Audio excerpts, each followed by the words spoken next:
Hello friends, ఇవాల్టి video అయితే వేడి వేడి మిర్చి బజ్జీ ఎలా చేయాలో చూపిస్తున్నాను. చాలా బాగుంటుంది. ఇలా తప్పకుండా ట్రై చేయండి. ఒక గిన్నెలో శనగపిండి తీసుకోండి, 1/2 కేజీ దాకా. ఇందులో 1/2 కప్పు దాకా బియ్యం పిండి, 1/2 టేబుల్ స్పూన్ కారం, 1/2 స్పూన్ దాకా ఉప్పు వేస్తున్నాను. మీరు టేస్ట్ చూసుకొని వేయచ్చు. 1/2 స్పూన్ ధనియా పౌడర్, కొంచెం వాము వేసుకోండి. ఈ విధంగా నలిపి తర్వాత ఇందులో వంట సోడా కొంచెం వేసి ఇదంతా మిక్స్ చేసుకోండి.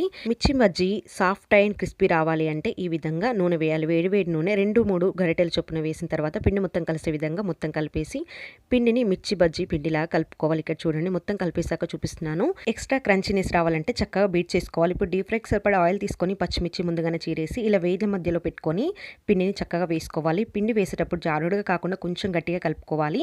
ఈ విధంగా రెండు వైపులా చక్కగా కాలిన తర్వాత ఇప్పుడు వేడివేడిగా సర్వ్ చేసుకోవాలి. అంతే, అన్ని ప్రిపేర్ చేశాక చూపిస్తున్నాను. ఇందులోకైతే చక్కగా ఉల్లిపాయలు కట్ చేసుకొని ఒక్క నిమ్మకాయ పెట్టుకుంటే సరిపోతుంది. వేడివేడిగా ఎంజాయ్ చేయొచ్చు. మీరు ఇలానే చేస్తారో ఒక్కసారి కింద కామెంట్ చేసి చెప్పండి. Like and share, please subscribe to my channel.